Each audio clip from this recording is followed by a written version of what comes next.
Well, g'day. It's been a long time since I've posted anything here. The frustrations of the last couple of years and old age catching up with me has slowed things down a little bit. But I've also had some troubles with my editing programs. In fact, Windows 11 has sort of stuffed everything up. And so I'm going to try and do a little bit of video now, but I won't be able to splice or edit it, so I'll try and do it in one hit, so it won't be quite so good. And if I can work out how to turn this camera around, I will show you a little bit about what's going on.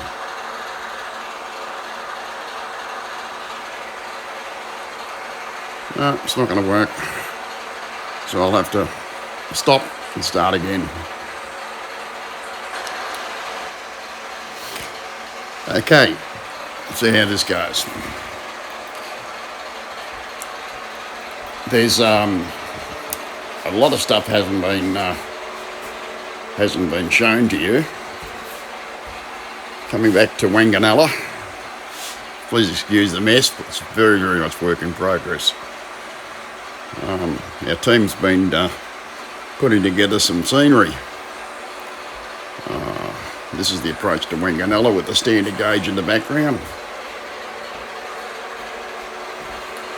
Now there's most of the rolling stock's on this side of the layout at the moment because we're working on the yards, and I've had to clean the stock out.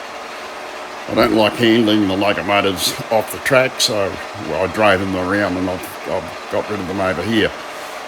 Top level, the base scenery's in the paper mache,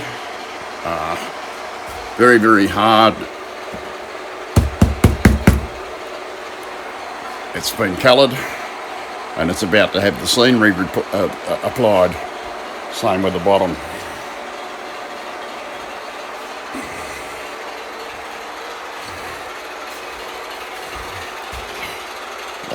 In the background, I've actually added a broad gauge siding at the bottom of this level, my mini Tottenham. Just haven't got enough places to get rid of broad gauge rolling stock, so unfortunately, at the risk of overpopulating this layout with the track, I found a spot where I could add quite a long yard. The basis of the scenery is extremely good. All we need now is the grass, trees and the fences. Talking about fences, I've got to find someone who can laser cut some 1mm by 2mm fence posts. It's going to be a bit of a problem, isn't it? So here we are. Kilmore East is much the same. The Wanganella coal siding escape has been kept again for storage. We'll see how we can hide that later on with a bit of scenery. You'll note a fair bit of fascia left to go. We're in the coal siding area. This is going to be my version of the superphosphate siding. The cement works. This is the bit we're working on at the moment. We're using a very cheap foam material that I bought at one of the reject shops, and it's going to be the basis of just lifting the ground level a little bit higher towards track level. This will be a hard stand. I'm going to actually put a container terminal in here because basically got lots of containers, and even though Wodonga never had one, it'll be a way of sorting it out. All the track work is very, very reliable. This is the connection road running down to Osborne Street. Fair bit of work to be done here yet. As I say, the mess, there's Osborne Street, got the level crossing to go in.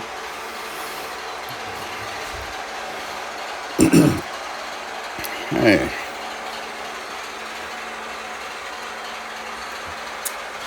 The branch line hasn't been done, nothing much has been done to that. We've just got to keep working on that.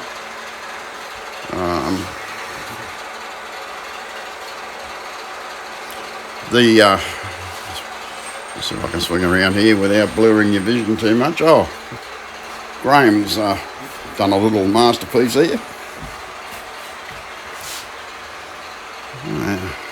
You won't recognise it, but it's our interpretation. And that's going to be the man's site. High Street Wodonga has been slightly relocated because of the yard, and that'll be High Street up there, so there'll be some shops and stuff going in as well. Pine forest still hasn't been installed. We've got to just work out what we're going to do. Although, if you look over there, the pine trees have been produced.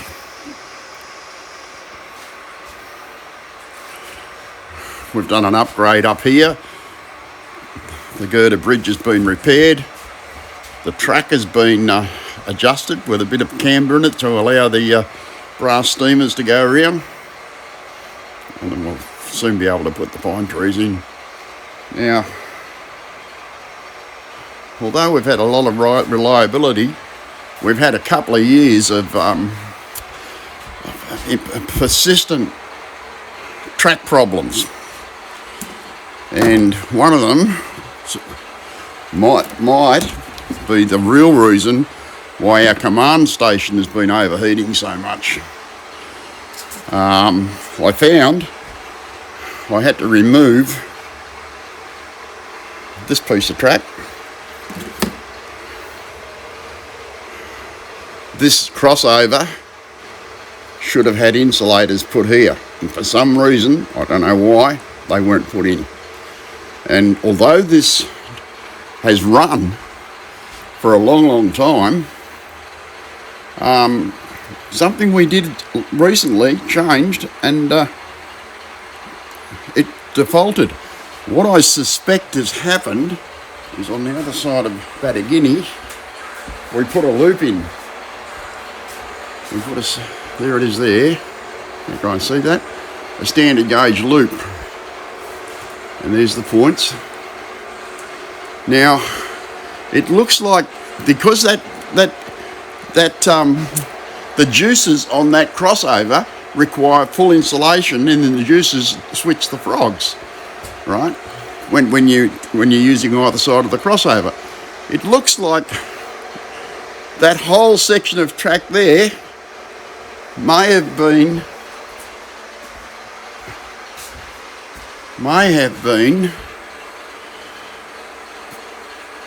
replacing those missing insulators. In other words, the insulators at the other end. There were no droppers on this section. So it looks like this worked because that whole section became part of the frog. And then we made some sort of a change and that stopped working. So I've sorted it out. I know it's working.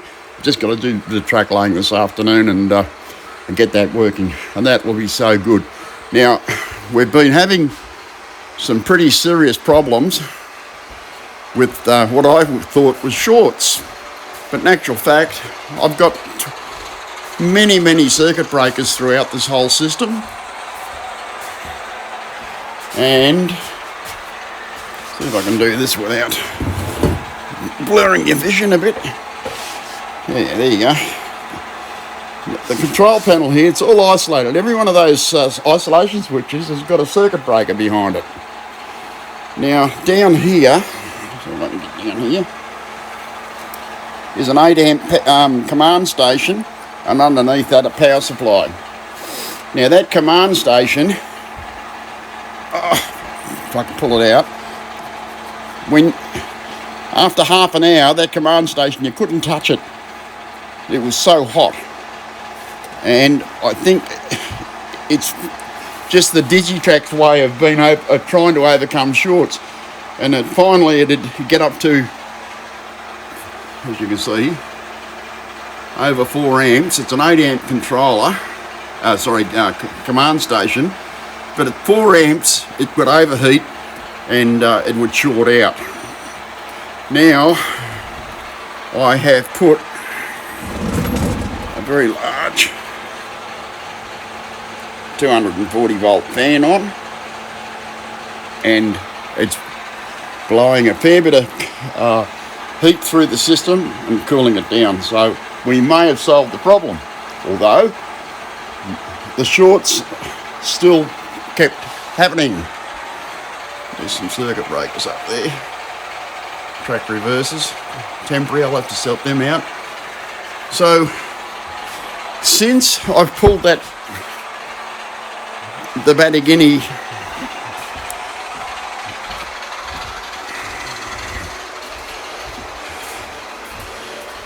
crossover out and fixed the short that was happening here, we haven't had a shutdown. The only way I can get a short now is to short out the track. Now that's great news. And that's only shorting out the section. So, yeah. So, fair bit of scenery's been done. Fair bit of scenery's is still going on. The new helix is working magnificently. Fernley is out of action at the moment. We're redoing the control panel. Putting 2 panels in actually.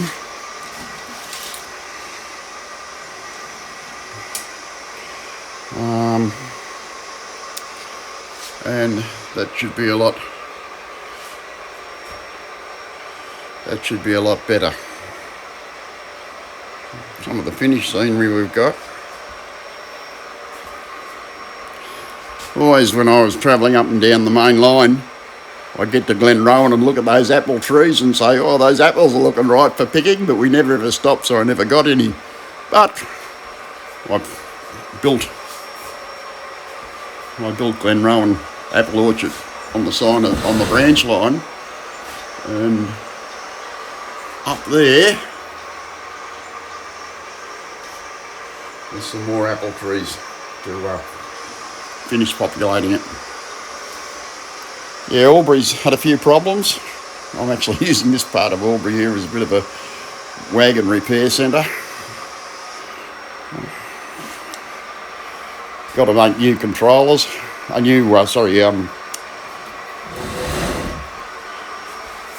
panels. It's good not having shorts. In the time we've been talking, we probably would have had a dozen shorts. Another turntable to get going. Branch line's got some work to be done on it.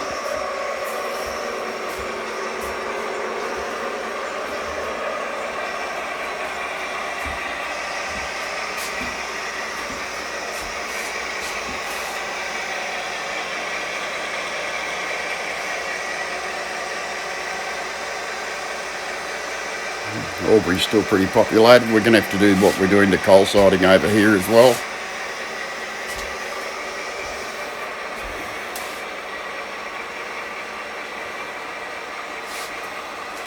Got to find a way of making the river, the Murray River, look a bit more like a river.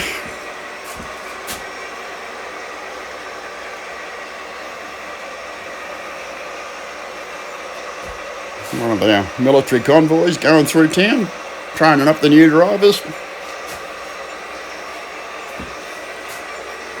House Creek.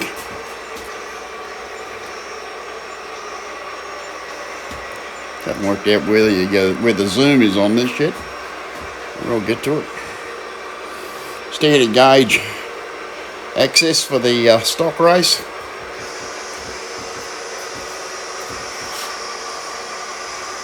I've had to create a new coach section over there, the back of Wodonga Railway Parade. Very messy, I'm sorry.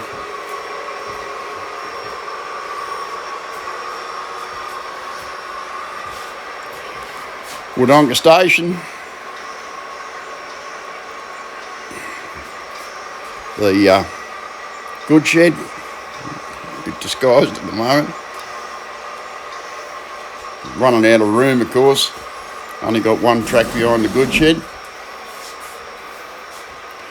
And where High Street should have gone, I've opted to put a turntable in, which we've never got to work. It's a Walters 90 footer, I think, and it doesn't work, but we'll see what we can do there.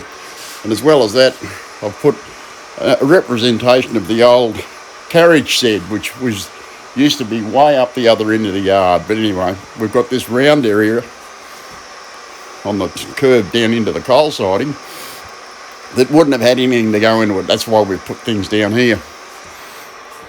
I saw a photograph of Benalla turntable and roundhouse, and I noticed they'd taken some panels off the end, and I thought that it was that they were starting to deconstruct it.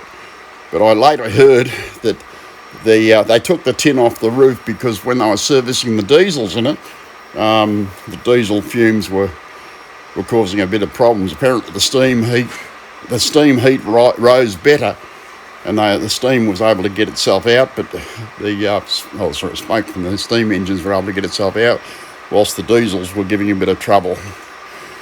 Well, that's a little bit about what we're doing here. Hopefully we can do a bit more scenery. Hopefully we can make it look a bit prettier next time, and hopefully we can clean the mess up.